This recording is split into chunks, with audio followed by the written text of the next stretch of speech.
The conference room door wasn't completely closed. That's the only reason I heard them planning to screw me over after 22 years of building their damn company from nothing. My name's Howard Brenner. I'm 48, and I thought I knew these people. Turns out I didn't know them at all. It was 9:15 p.m. on a Thursday. I was finishing up some security patches when Sean Hartwell's voice drifted through the crack in the executive boardroom door. Our 38-year-old CEO, fresh from Harvard Business School, talking like he owned the place. Which I guess he did now, after the board brought him in to modernize us old-timers. Howard's getting too close to the pension transfers, Sean was saying.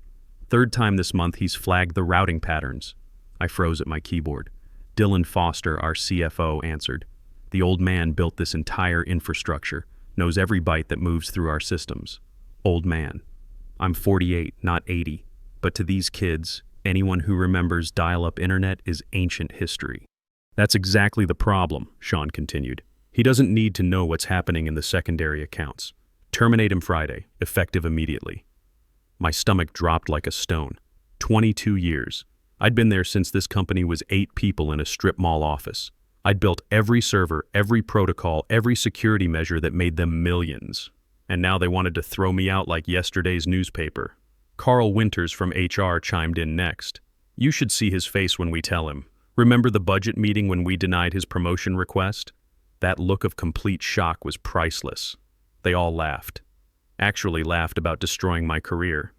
These were people I'd worked Christmas Eve with, stayed late to fix their screw-ups, trained their new hires when they didn't know a router from a toaster. Brenner thinks his 22 years of service means something, Dylan added. Like we owe him respect just because he built our systems from scratch. Old school thinking that doesn't fit our vision. The pension fund transfers will be complete by month end anyway, Sean said. Bryce Coleman has been shadowing Howard's work for weeks. Says he can maintain everything for twice the salary, worth every penny to get fresh thinking in there. Twice my salary.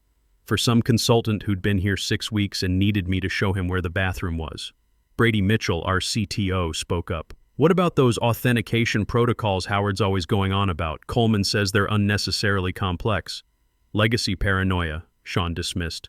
We'll streamline everything once the old guard is gone. No more of Howard's 1990s security theater.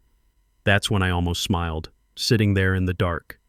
These idiots had no idea what they were talking about.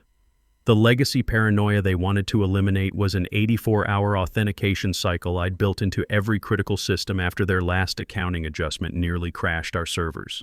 Missed the renewal window by even an hour, and the whole network reverted to its baseline state. A state that included full transparency protocols designed to prevent exactly the kind of financial manipulation I'd been flagging. They thought they were getting rid of a dinosaur. They had no clue they were about to lose their digital cover. Any other concerns? Sean asked. Just make sure his access is killed the second his ass leaves the chair, Dylan said. Guy's too smart for his own good. Last thing we need is him poking around after termination. Already handled, Brady replied. We'll have Bryce reset everything immediately. I gathered my things quietly while they moved on to discussing golf handicaps and vacation homes. The casual way they planned to destroy my livelihood, right between conversations about their weekend plans, told me everything I needed to know about who these people really were. Walking to my car that night, I felt something I hadn't experienced in years working for this company. Clarity. For the first time in months, I knew exactly what needed to happen. I spent the weekend at my cabin, fishing and thinking. No phone, no internet, just me and the lake and 22 years of memories. I thought about the late nights building their infrastructure while they were at company parties taking credit. I thought about the innovations I'd developed that tripled their efficiency while they gave me a company coffee mug instead of the raise I'd earned. I thought about all the times I'd saved their operations from disasters they never even knew about. But mostly, I thought about what would happen 84 hours after they fired me. Monday morning, I came in early and started my usual routine, but this time I was documenting everything with special care. Not sabotage, not destruction, just thorough preparation.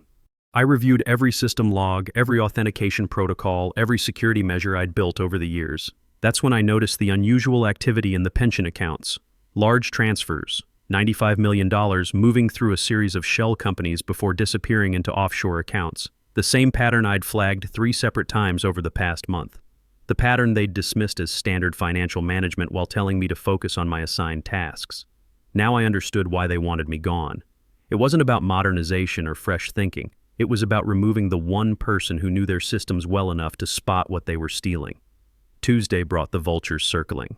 Bryce Coleman stopped by my desk with his usual fake smile and expensive suit. "Working late again, Howard. You know, at your age, maybe it's time to think about slowing down, enjoying life a little more. At my age. I'm younger than Tom Cruise, for crying out loud." "Just maintaining system integrity," I replied. "Someone has to keep things running smoothly."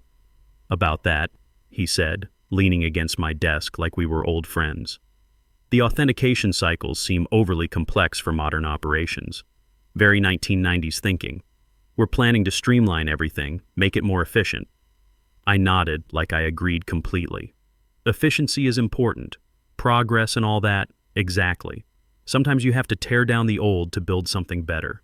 If only he knew how right he was about the tearing down part. Wednesday evening brought more unwelcome visitors. I was running diagnostics when Brady Mitchell appeared with 3 IT specialists I'd never seen before. They hovered around my workspace like vultures, whispering among themselves while pointing at my screens. "Howard, meet our new efficiency consultants," Brady announced with forced enthusiasm. "They're helping us evaluate our current systems architecture." The lead consultant, a kid who couldn't be older than 25, extended his hand. "Mike Stevens, Digital Solutions Group. We're very impressed with the infrastructure here, very comprehensive." Comprehensive. That's corporate speak for unnecessarily complex and expensive.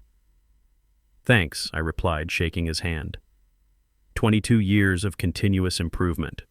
"That's exactly what we're looking at," Mike continued. "Sometimes legacy systems accumulate unnecessary layers over time.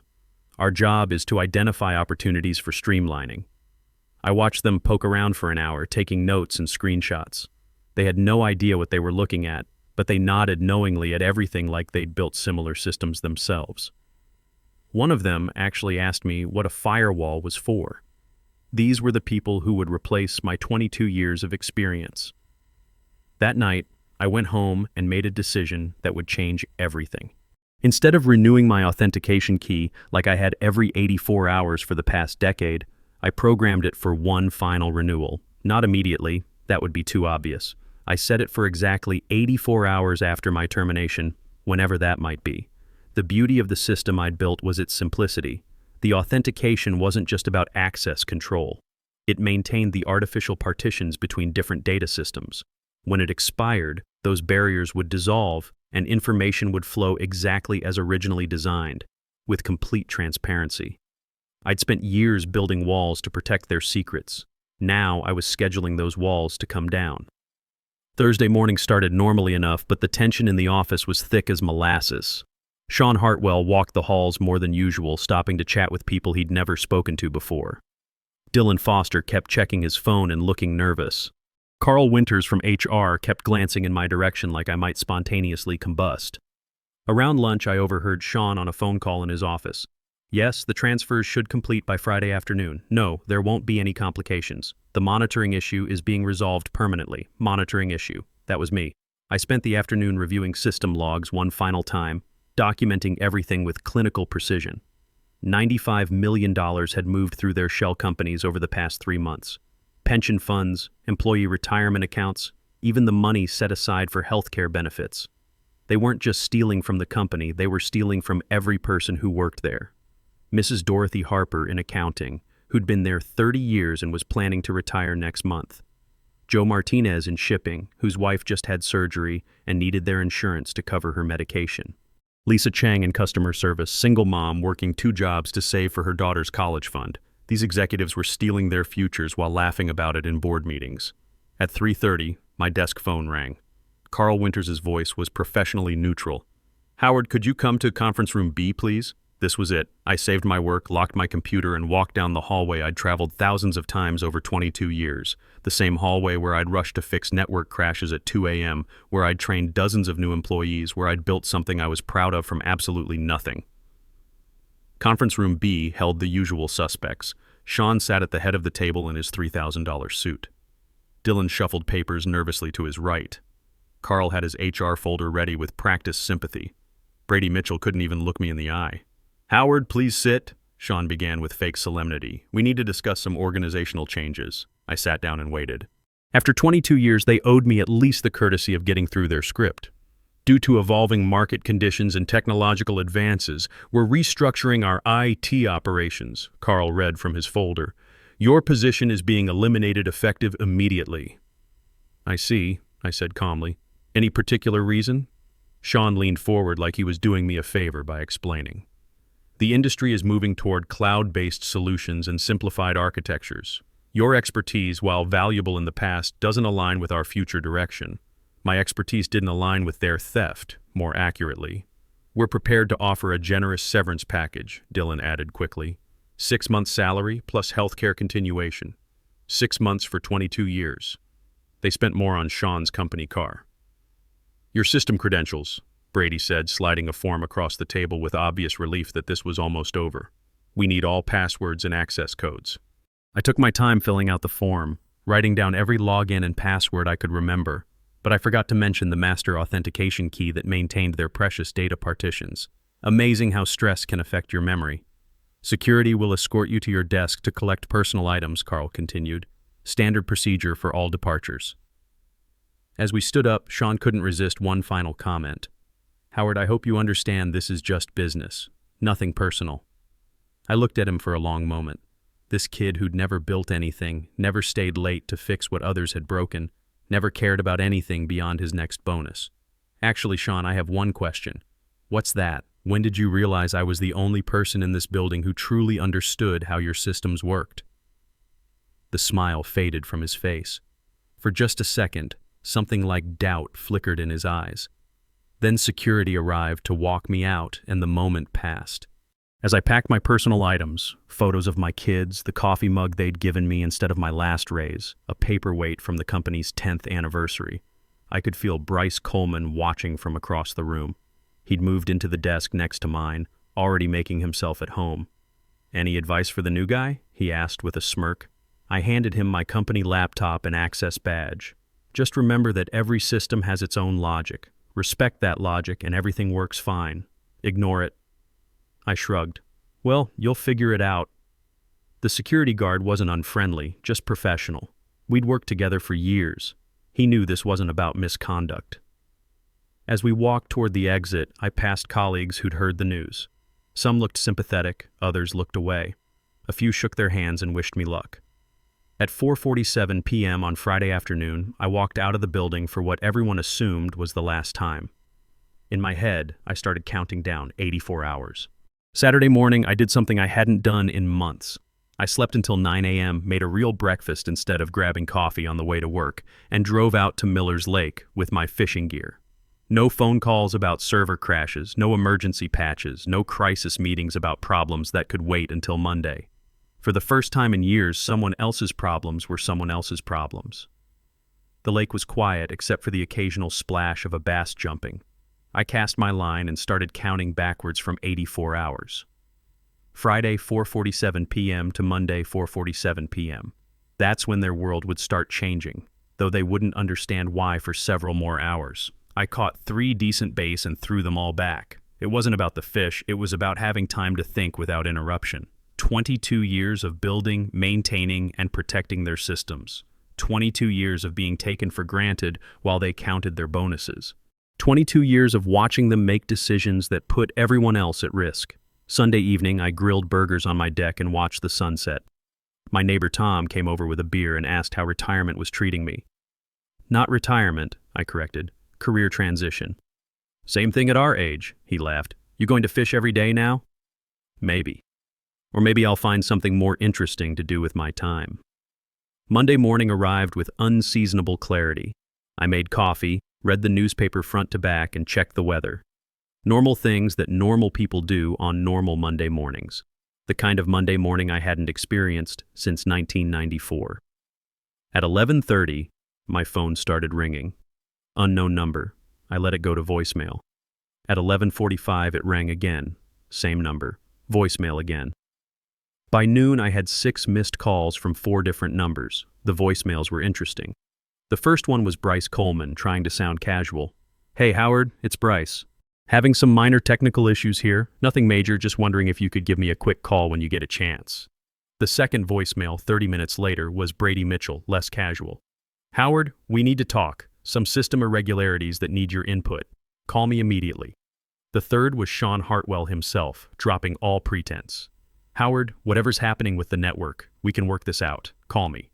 I deleted all the messages and went for a walk around the neighborhood. Beautiful day for a walk. Sunny, 72 degrees, light breeze. Perfect weather for watching someone else's crisis unfold from a comfortable distance. At 2:15 p.m., my doorbell rang. Through the window I could see Dylan Foster standing on my porch, sweating through his expensive suit despite the pleasant weather. He looked like he'd aged 5 years since Friday. I opened the door but didn't invite him in. Dylan, what brings you to my neighborhood? Howard, thank God. We've been trying to reach you all morning. His voice had a slight tremor. We're having some system issues at the office. That's unfortunate. I'm sure Bryce can handle it. He seemed very confident about modernizing everything. The authentication protocols are failing. Data routing is acting erratically. Bryce says he's never seen anything like it. I leaned against the door frame. Strange. The system worked fine for 22 years. We need you to come in and take a look. Whatever's wrong, we can fix this. We can discuss your severance package. Maybe improve the terms. Improve them how? Double the severance. Triple it. Give you a consulting contract. Whatever you want. That's generous. What makes you think I can help with problems Bryce can't solve? Dylan's composure cracked slightly. Because you built the damn system, Howard. You know it better than anyone. True. But I don't work there anymore, remember? You made that very clear on Friday. This is a temporary situation.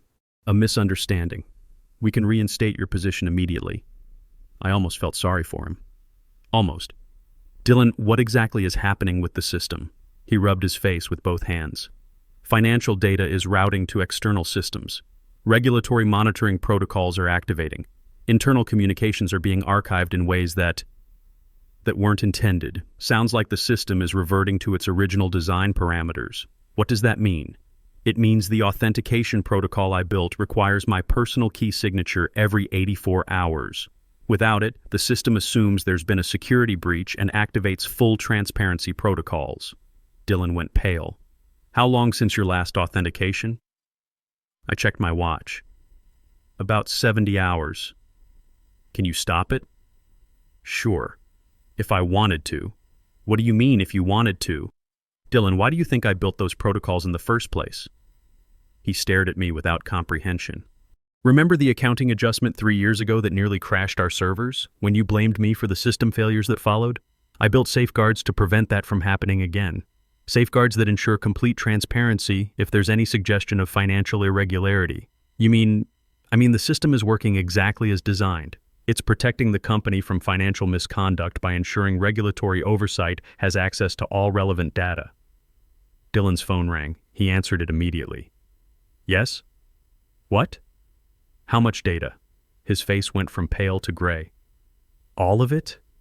Jesus Christ. He hung up and looked at me with something between rage and terror. Howard, you have to fix this. Right now. There are people involved in our operations who don't appreciate disruptions. Dangerous people who can make problems disappear. Are you threatening me, Dylan? I'm trying to save your life. And mine. This goes beyond the company. Way beyond. Then you should have thought about that before you decided to steal $95 million from pension funds. He stepped back like I'd slapped him. How did you... I flagged those transfers 3 separate times. You told me to mind my own business. Turns out this was my business after all. Listen to me carefully, Dylan said, his voice dropping to a whisper. Fix this, and we'll give you anything you want. Don't fix it, and there will be consequences you can't imagine. What kind of consequences? But he was already walking back to his car, phone pressed to his ear, talking rapidly to someone who was clearly not happy about whatever he was reporting. I closed the door and went back to my coffee. Outside, I could hear Dylan's car tires squeal as he left my neighborhood considerably faster than he'd arrived. 13 hours and 45 minutes to go. At 4:30, my phone rang again. This time, it was a number I recognized, the main line at the office. I answered on the 4th ring. Howard, it was Sean Hartwell, and he sounded desperate. We need you to come in, right now. Why would I do that? Because in 13 hours, our entire operation is going to be exposed to federal oversight. I know, I replied. That's exactly what's supposed to happen. Howard, listen to me carefully. Come in right now, fix whatever you've done, and we'll give you anything. Board position, CTO title, name your salary. Sean, it's too late. Even if I wanted to help, which I don't, the protocol is irreversible once initiated. There has to be an override. There isn't. I designed it that way after you blamed me for your last accounting problem. Remember that week when you said my security was too paranoid and excessive? Silence on the other end. The system you called paranoid is about to save thousands of employees from having their retirements stolen. Your own words, your own emails, your own transaction records are going to tell the whole story. You son of a bitch. No, Sean. I'm the guy who built your system to work exactly the way it's working. I hung up and unplugged the phone. Tuesday morning, I woke up to see news vans outside the office building on the morning news. Federal agents investigating potential financial crimes at Hartwell Industries, the reporter announced. Trading has been suspended pending regulatory review. My phone had been ringing all morning, but I'd left it unplugged. Around 10 a.m., someone knocked on my door. This time, it wasn't Dylan Foster. Mr. Brenner, Director Patricia Wells, Financial Crimes Task Force. She showed me her badge through the window. We need to discuss your former employer. I let her in and made coffee while she explained the situation. At 4:47 a.m. this morning, our monitoring systems detected unusual data flows from Hartwell Industries. Financial transaction records, internal communications, and executive email archives began routing directly to our oversight databases. Interesting timing, I said, handing her a mug. 84 hours after my termination. That's not coincidental, is it? No, ma'am, it's not. Over the next 3 hours, I walked her through the system architecture, the authentication protocols, and how the financial partitioning worked. I explained each safeguard and how, when removed, the executive's communications naturally flowed into regulatory oversight channels. So you didn't technically leak anything, Director Wells clarified. You simply removed artificial barriers that were hiding information. Correct. The system reverted to its natural state. She studied me carefully. Mr. Brenner, we also found suppressed internal reports. 3 separate warnings you filed about pension fund irregularities. Reports that were deliberately buried. I tried to handle it internally first. That makes you a protected whistleblower under federal law. It also makes your former executives very foolish people. By noon, the news was wall-to-wall coverage. Sean Hartwell, Dylan Foster, Carl Winters, and Brady Mitchell had all been arrested for wire fraud, pension theft, and obstruction of justice. $95 million in diverted pension funds, complete with email trails showing exactly how they'd planned and executed the theft. The best part was watching their perp walk on the evening news. Sean, who'd called my security protocols paranoid, walking out in handcuffs because those same protocols had preserved every incriminating message he'd ever sent. Director Wells called me that evening with an offer. The Financial Crimes Task Force needs people who understand these systems from the inside. People who can recognize patterns others miss. She paused. People with your particular skill set and moral compass. What kind of work? Consulting. $220,000 per year, part-time. Help us understand how these networks operate. Testify in cases like this one. Maybe prevent other companies from making the same mistakes. I accepted immediately. 3 months later, I sat in federal court watching the sentencing. Sean got 10 years in full asset forfeiture. Dylan got 8 years and lost everything, including the Rolex he'd worn while planning to steal retirees' pensions. The others got lesser sentences but paid heavy prices. The judge was particularly harsh in her comments. The defendants held positions of extraordinary trust and used that trust to enrich themselves at the expense of working people who had spent decades building this company. This court views such crimes with the utmost severity. As Sean was led away, he stopped and looked back at me. You destroyed everything we built, he said. No, I replied. I just removed the barriers that hid what you destroyed. But the real victory came later. Under whistleblower protection laws, I was entitled to 10% of recovered funds, $9.5 million, tax-free. Combined with my consulting salary, I went from worried about my future to financially secure for life. More importantly, Dorothy Harper got to retire with her full pension intact. Joe Martinez's wife got the medical coverage she needed. Lisa Chang's daughter got her college fund restored. All the people they'd tried to rob got their futures back. 6 months after my termination, I received an offer I hadn't expected. The new board at Hartwell Industries, operating under federal oversight, asked me to return as Chief Information Officer. Full executive authority, doubled salary, and a seat on the board. I took the job, but not for the money. Someone needed to ensure this never happened again. Someone who understood that corporate responsibility isn't just about profits and efficiency. It's about protecting the people who make the work possible. The new CEO, Sarah Martinez, was 52 years old with 25 years of industry experience. The first thing she did was implement mandatory ethics training and complete financial transparency. No more hidden accounts, no more shell companies, no more treating employees like disposable resources. On my new desk, I keep 3 things. The coffee mug they gave me instead of my last raise, now holding pens instead of disappointment. The business card from Director Wells reminding me that justice sometimes requires patience. And a thank you note from Dorothy Harper that simply says, "You saved our retirement. Thank you for caring enough to do what was right." That note matters more than all the money, all the recognition, all the vindication combined. Because at the end of the day, this wasn't about revenge. It was about protecting people who couldn't protect themselves. If you're reading this and facing something similar, remember that the most powerful person in any organization isn't always the one with the biggest office. Sometimes it's the person who built the systems everyone depends on, who understands how things really work, and who refuses to look the other way when those systems are being abused. The truth has a way of surfacing, especially when you design your systems with that in mind. Sometimes the best revenge is simply building systems honest enough to expose the truth when the time comes.